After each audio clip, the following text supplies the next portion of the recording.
felt nice and cool. Well, I just enjoyed it.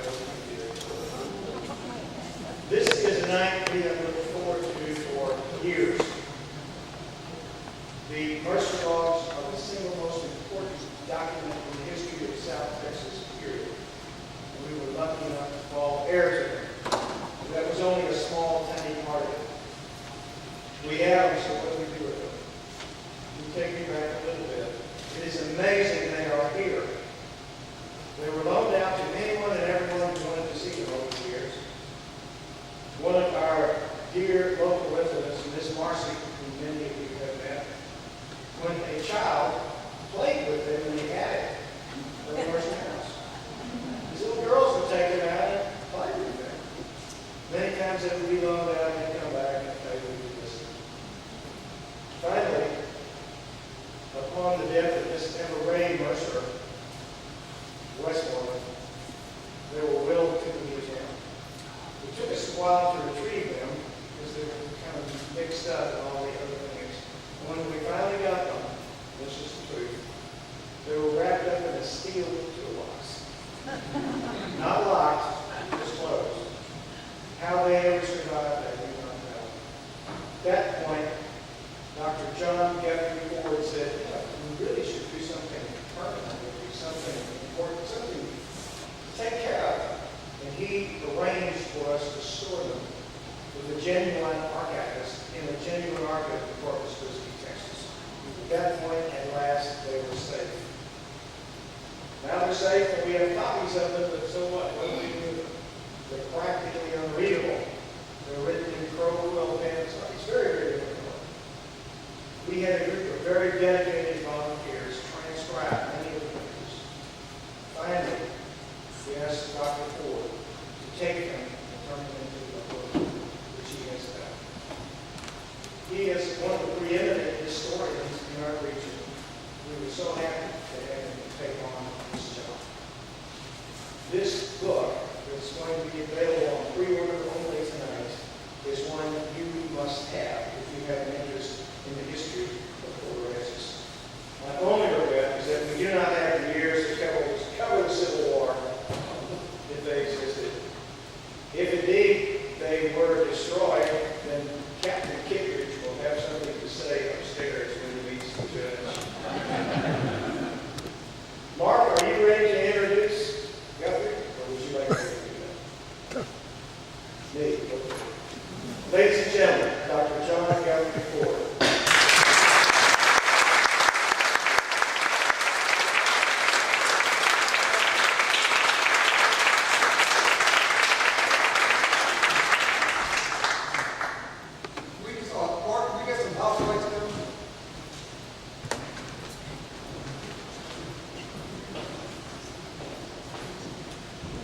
Well, this all seems familiar to there be here.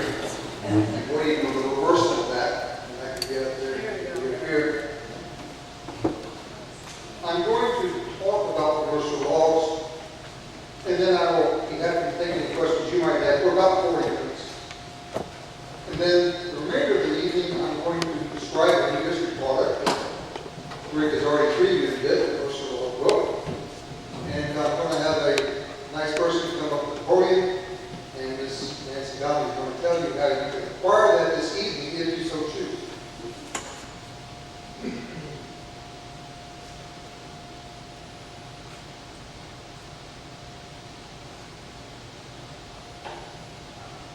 It has been written that the famous pirate Jean Lafitte buried the treasure on Mustang Island and marked the site of a long iron stake. Is that fact, or is that a myth? I don't know. The hermit living on close by Shamrock Island was said to be a member of a royal European family, and as such, he buried some of the family wealth and treasure on that little island. Fact or myth? I don't know. Nor can I confirm that John Singer of the famous Singer sewing machine family buried on Mustang Recovery Island a jar containing $80,000 of a variety of jewels. However, I can confirm this. now available in town. I wondered if that would work. Thank you. Here are two of those gems. September 1st, 1870. Commenced today to build a schoolhouse for the children of Mustang Island. September 12th, 1870. School commenced today.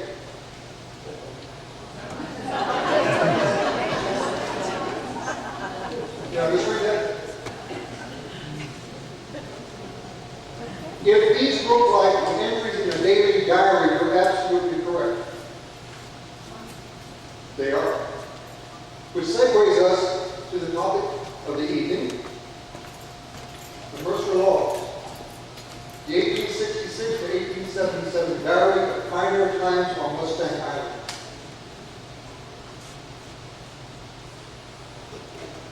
The presentation has these features: the historical context of the logs, the people behind the logs, which will give us a little acquaintanceship with the Robert A. Mercer family, contributions the logs have already made to island history, and information about the new Mercer log book.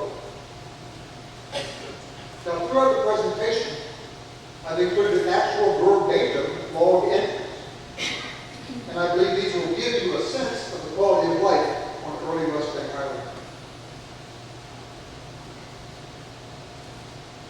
First, let's clarify the term log. The Mercer people were very nautically inclined, and very much as a ship captain keeps a daily log about occurrences on his vessel, so I think the Mercers imagined that they were keeping a log about life and times on Mustang Island.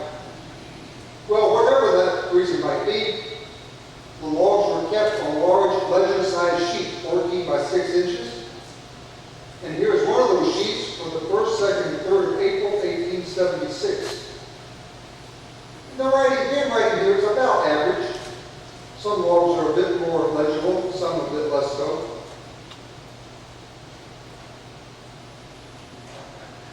The log of March 30th, 1866.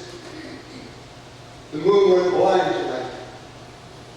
Some people call it an eclipse. It is an awful sight, and I am not now mind I tell you. It's getting worse. 5 minutes later, a little more worse. 5 minutes later, the moon is pretty near playing out. At 12 o'clock, it went blind. At daylight, she was right side up. With care, the world is all right yet. So ends the night. Mustang Island has had essentially 2 periods of settlement. The first began circa 1300, when members of the Paphha tribe came to the island during the cooler months in order to gather oysters and take fish by bow and arrow. The seasonal migration of the Paphha to Mustang ended in about 1840. White settlers began coming to Mustang Island in 1855. And to that year, I added 20 more to define what I call the pioneer period of Mustang Island, 1855 to 1875. Now, ironically, before the Mercer Laws were published, far more was known about the rank or life on Mustang Island than the lives of the white settlers. And this really defines the historical merit of the laws. They fill in a blank spot, a critical blank spot in island history, the very early settlement years.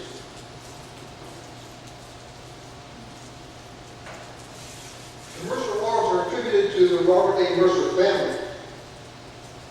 Robert and his wife Agnes were born in England. There they were wed. There they started a family before they immigrated to Indiana in 1830. 20 years later, the Mercers moved to Mobile, Alabama. And it was there that Robert started hearing some very favorable reports about the state of Texas. In 1853, he thought he would take a look-see for himself. When his ship arrived at St. Joseph Island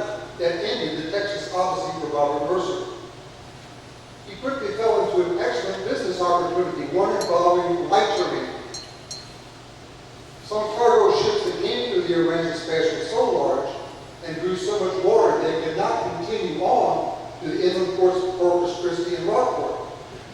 Rather, they unloaded their cargo onto little shallow red boats called lighters. And for a fee, these lighters carried the cargo onto the inland ports. Well, Robert did very well in the lightering business. He was quite enchanted with the coastal lifestyle, so much so that in 1855 he instructed his family to join him on St. Joseph Island. And in that year, Agnes, with the offspring John, Ned, and Mary Agnes, arrived on St. Joseph Island. How old were they then?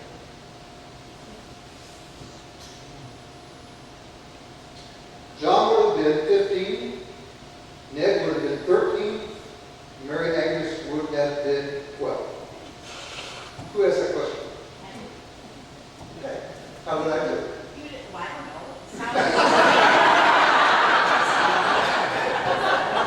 Fact or myth?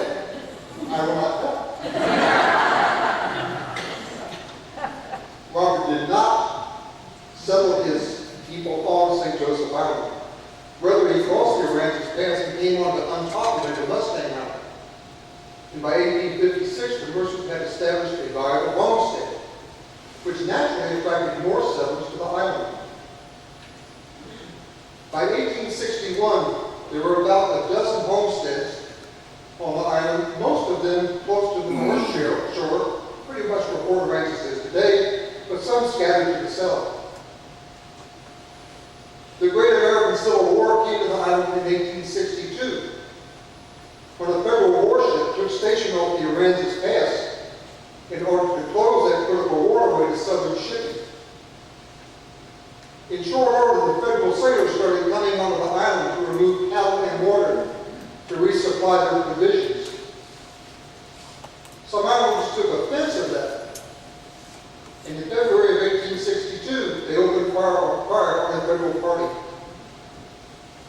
The federal commander responded by bombarding the island and burning two of the island homesteads, one belonging to the Mercers. Wisely, the islanders left the island until the end of the Civil War. Now, precisely when people came back to Mustang is not known. But we do know that the Mercer family returned no later than March 1st, 1866. For that is the first date in the diary system that Mr. Mercer started, that eventually was known as the Mercer Laws. The Mercer Laws continued as a daily diary through the 31st of August, 1877. That's 11 and a half years of accumulating over 4,100 daily entries. Have you ever kept a diary? Let's see, when I was 10 in summer camp, I think my diary lasted all of 2 days. In college, it was a little bit better. I think I eked out 2 weeks. For 11 and a half years, over 4,000 entries is quite a disciplined effort. And believe me, one for which historians are forever grateful.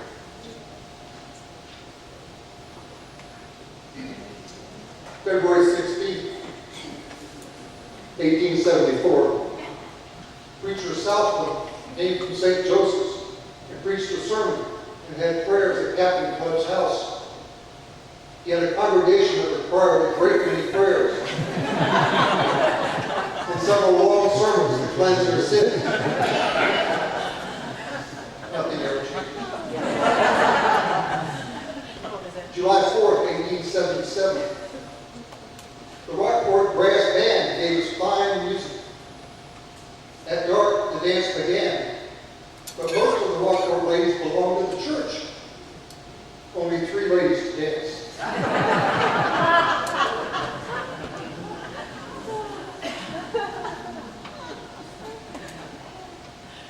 This might be a little disturbing to you, but it does point out that much of history is the reporting of changes in cultural values. And here's was an obvious change in the way that we value dolphin life. October 5th, 1875, found a dolphin on the beach at the point, put a rope in his tail, put one of the big hooks in his blowhole, and then through his head. It believed buckets full. He towed us around fine. We steered him, so he towed to the wharf. Had fine time. The first time anyone here used a fish for a tugboat. And at the end of this exercise, cut him up and sold him.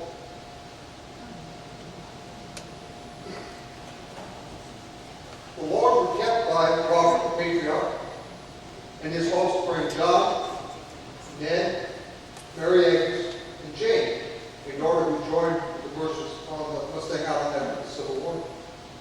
The numbers in parentheses are the ages of these folks when the logs began in 1866. When Robert started the logs, he established what I call the third person rule. Let's read this log as an illustration of what I mean. Ned ordered the calves for branding and later made new stirrups for his saddle. John took the schooner Alabama through the pass. Her cargo was lighter than Corpus Christi. Mary Agnes and Jane made pies for the dance and scrubbed the parlor. Robert wrote some letters. From that third-person grammar, there is no way to know whether the log was written by Robert, John, Ned, Mary Agnes, or Jane. This third-person rule makes the Mercer log very objective in nature. In other words, there is minimum individual expression of emotions, attitudes, or other subjective human states. Ever Ray Mercer Westmoreland. Rick has already previewed this important person to you a bit. She was the great-granddaughter of Robert Mercer. In about 1960, Ever Ray realized the great historical significance of her family's diary. She began then collecting diary log sheets from various family members. And finally accumulated all those sheets into a safe space in her home in Aransas Pass. I'm very confident that without Ever Ray's effort, I wouldn't be speaking tonight about the logs. Because quite frankly, I don't think there would be any logs. What do you think, Rick? No. Ever Ray continued her caring for the logs when she died in 2008 by donating the logs to the Port Aransas Preservation and Historical Association. And there, as Rick said, some very dedicated volunteers first took on ordering the log pages. When we got the logs, we discovered that a lot of the pages were out of chronological sequence. And it took more than a year and a half in order to figure out what page should follow the other page. We had to go back and we had to pull up the calendars for 1866 through 1877. And then try to match days and dates with calendar dates to tell the year. After that somewhat arduous exercise came the transcription, the typing of the logs in order to create a usable history resource. Again, that was an arduous endeavor. Some logs are not particularly well written in terms of handwriting. And I can remember well using a microscope, a magnifying glass, to try to pull out a word or two in terms of spelling. And then some of the Mercer spelling was not correct. And that would leave you perplexed about exactly what the word meant. I gave that up and started writing down precisely their language, as I should in the transcription, and quit worrying about the translation. How well were the Mercer logs preserved? I looked at the preservation of the logs in terms of percent of transcribable logs. Each log year has obviously 365 days. And with one log per day, each log year has potential 365 logs. Let's look at 1872. The 100% figure means that each and every log in 1872 was transcribed. That's a perfect preservation score. Now, if you look through the percentage figures, I think it's fairly impressive for a record that is as old as 130 years. Yes, there are certainly low points in the record. 1869, only 8% of the logs were transcribed. So what happened to the other 92%? If logs were transcribed, they were transcribed for two reasons. One, the log sheets were physically missing. Gone, we don't know where. Maybe they're still in the attic of some old house. Where? The second reason is, even if log sheets were available, some were so water damaged that the ink blurred, making the handwriting illegible. But again, overall, particularly the second half of the log from 1872 to 1877, that's a near perfect preservation record.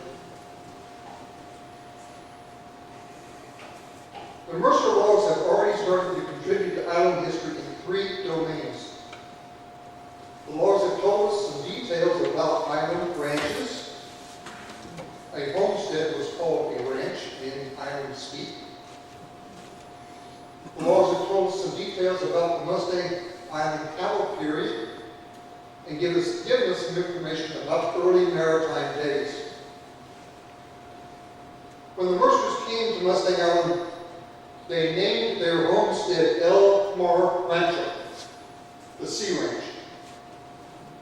This is an 1880 photograph, and the only photograph we have of El Mar Rancho.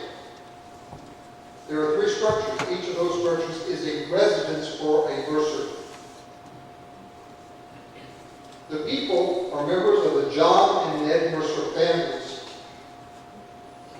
Now, this picture itself is historically interesting in that it tells you something about the nature of early island structures. Mustang Island had no trees, and therefore there could be no planing mills for the making of lumber. So the siding of houses, as well as the roof materials, all had to be imported. Nevertheless, a lot of the wood that went into house construction of barns, tool sheds, came right from the beach in terms of driftwood. On top of the roof of this particular house, which belonged to John Mercer, is the ship pilot lookout. John and Ned Mercer were pilots who guided ships through the Aransas Pass. And they would go to the lookout to see if there was a ship standing off the Aransas Pass that might be signaling for a pilot. If you look at that lookout structure, I don't know how well you can see it from where you're sitting. The wood is very rough-hewn and uneven. That is clearly driftwood. With this as our only picture of El Mar Rancho, we pondered what other features did the ranch have. Clearly it had more than just three houses. But until the logs were published, we were in the dark there. And then as I started reading the logs, every time a feature of the ranch was mentioned, I made a note of it. For example, Ned built a windmill. Eventually I took that list and computed and put together this little computer image of El Mar Rancho as it may have looked circa 1875. Let's go through this a bit. Carts and wagons. These were involved in almost daily chore of going down to the beach and picking up wood. For the hungry, kitchen stoves. Livestock was a big, big matter in this ranch, and water for livestock was critical, but that was easily had. You dug down about 3 or 4 feet to the shallow water table, and as the water started seeping in, you put lumber around the hole, and voila, you had a livestock tank. As a matter of fact, when Ned Mercer went to the trouble to build his windmill, he was chided by people saying, Ned, all you need to get water for animals is a shovel of smoke. That refers to the fact that sometimes mosquitoes could swarm so massively on the island. Nothing changes.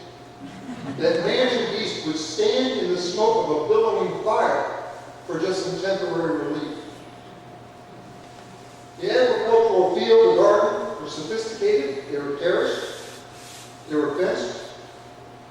Every vegetable that I know of was planted in these fields, as well as a number of fruit, with watermelon being the favorite Mercer crop. If you look at the features of this ranch, I think this theme comes out. During the pioneer period, the watchword was self-sufficiency.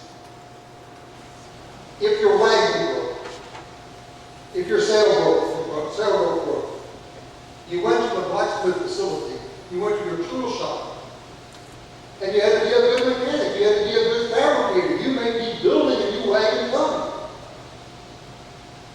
In fact, the very food that was on your table came from your hand. This means that you had to be a competent farmer, you had to be an educated manager of livestock, you had to be a good hunter. Wild duck was a major food staple. And you had to be a lucky fisherman. Redfish was the favorite catch of the day.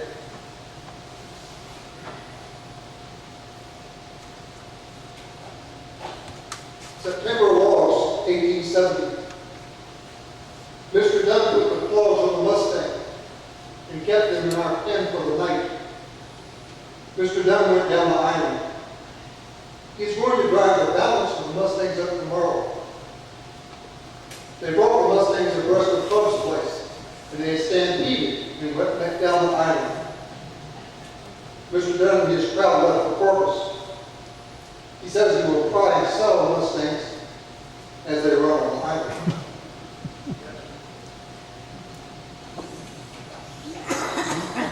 November 3rd, 1872. Ned and Tom arrived in Guthrie. They looked worse for wear. Tom is nearly done up gone. He must have drank election whiskey. He was so far gone that his eating organs refused duty. He does not get better if we don't have to take his dimension and make him a coffin. We will do the best we can for fixing him up right. Remember the extra vineyard. By the way, this was the election of U.S. Grant versus Forrest Reed.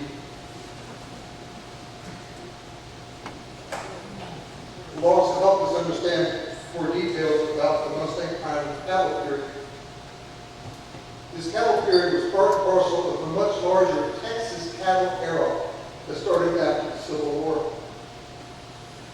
During the war, the North extended most of its cattle population by providing food and supplies to its large armies in the field.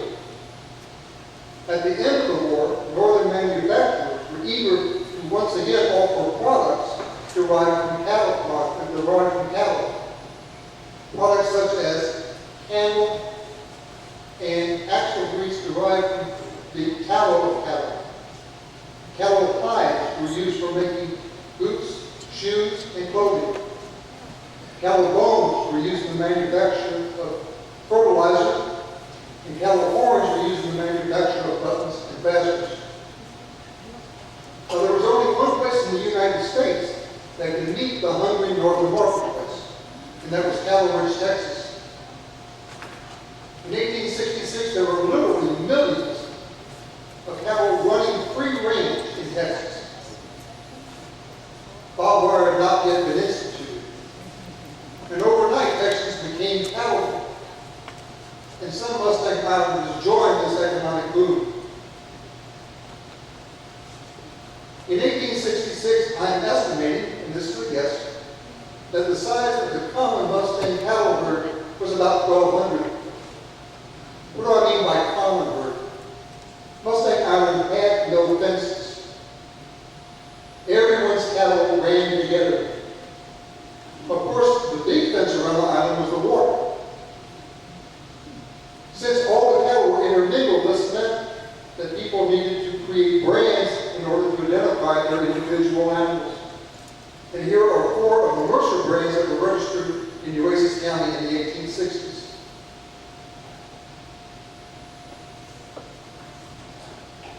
The marketplace for Mustang cattle was a factory. A factory is a slaughterhouse for cattle killed, and products, tallow, etc. that I mentioned, were rendered. Mustang Island had no packers. But the islanders were lucky in that close by Rockport had the greatest concentration of factories along the coastal bend. The question that we had no idea the answer to before the laws were published was how did cattle get from Mustang to Rockport? We assumed that they went by boat somehow. Well, in fact, a law from 1874 explicitly defines a Mercer cattle drive. And that drive had two components, one water and one land. Let me first address the water component of the cattle drive, and that's in the dotted blue line you see there. Small rowboats were put on the deck of the sailboat, which went up to Corpus Christi Bayou, where the little rowboats were unloaded. The green line shows the actual cattle drive. Men on horseback gathered together the Mercer cattle, staged them at the Yellow Star, which was Belmar Rancho, and then drove them across from Mustang Island to Arbor Island, about where our ferry crossing is right now, and then up the island to Corpus Christi Bayou where they stopped. Now let me backtrack a little bit. Where our current ferry crossing is. Right now, between Mustang and Harbor Island, there is a 50-foot deep ship channel. But in 1874, that channel wasn't there. It wasn't dredged until 1926. In 1874, Corpus Christi Bay came all the way to the north shore of Mustang Island. So where we crossed down the ferry was a large flats that was about 1 to 3 feet deep. So there was no problem with cattle wading across it. Now to the Corpus Christi Bayou. The word bayou means water opening. The Corpus Christi Bayou was, and still is, about 1/8 of a mile wide. But it is too deep for cattle to wade. They had to be swamped across. At this point, the men dismounted from their horses and got in the little rowboats that had been deposited there by the water tank. And they used the rowboats to monitor the herd swimming across the bayou to the other side. I see the use of the rowboats as a safety factor. If a man was swimming, if a man was aboard a horse, or on board, if a man was not on a horse, and was swimming with the cattle to monitor them and came off his mount, he would be in an extraordinarily precarious situation among a group of swimming cattle. Therefore, the rowboat provided a way to keep the drovers out of harm's way. And once the cattle got to the other side of the bayou, the men went back, swam their horses across, and continued to drive the Rockport. When I was describing the swimming of the cattle across the Corpus Christi Bayou to a friend of mine named Greg Smith, a few days later he sent me this remarkable photograph of cattle swimming a bayou. In this case, the bayou is Corpus Christi Pass. And this picture was taken somewhere in the 1950s. This is a nice opportunity where a current image echoes back to a piece of history. I can imagine the scene of the Corpus Christi Bayou looked very much like this in 1874.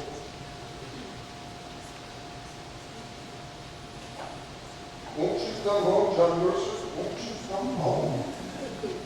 February 15th, 1875. John not accounted for. If he don't come home tomorrow, we will have to put a straitjacket on his wife. She's about crazy. She has wore the steps on the lookout, so it wants to be repaired. And it's strained all the spyglasses. Now, coincidentally, we happen to have in the archive the picture of John Mercer's house. There's a little lookout. And lo and behold, there's a woman standing up right looking. I have no idea whether that's Hannah and his wife, but it certainly correlates well with this Mercer law.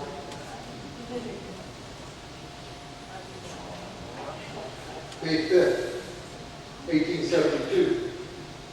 John, Ned, and Tom all had new shoes. And and the shoes were a fraction too small. Tom had his on for 3 or 4 days, tried to make them expand and fit his feet. Ned greased his feet, then greased his shoes. He thought his feet would shrink and his shoes would stretch, so they would make a good fit. John tried to trim the size of his feet, so they would be narrow enough for his shoes. Self-sufficiency. They all done very well for a short time. Then all hands cursed the damn fellow who made the shoes for not making them wider across the toes. The shoes never got much wearing today. Lastly, the Mercer logs are making a contribution to telling us more about the early maritime days on Westlake Island. What I've replicated here is a nautical chart pertinent to the pioneer period 1855 to 1875. I'd like to focus on the word debar. Debar is a general nautical term that refers to a water area or a dewater area at the threshold of a natural pass. Now, from the term debar, a number of historical terms were derived and appear in the Mercer laws. One of those terms is crossing the bar.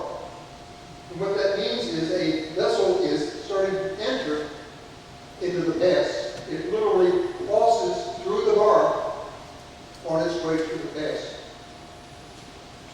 The Aransas Pass, as this charted here, is about an 1/8 of a mile wide. But that's a little deceptive, because only a very narrow part of that channel, of that pass, was deep enough to handle ships. And that narrow little ship channel I've outlined in blue. Now that channel was difficult to find. And once found, it was difficult to stay in, particularly if you have a sailing vessel in which you're at the mercy of the wind. So precarious was the passage through the Aransas Pass that many ship captains brought aboard and paid to have a bar pilot see them through the Aransas Pass. Now the bar pilot got to the ships laying in the Gulf that he would direct through the pass by way of the pilot boat. Living close to the pass, some Mustang Islanders became very educated about the ways and means of that waterway. So much so that they became commissioned as bar pilots. They worked for a fee of about $10 to $16 per passage. John and Ned Mercer were two of the early bar pilots on the island.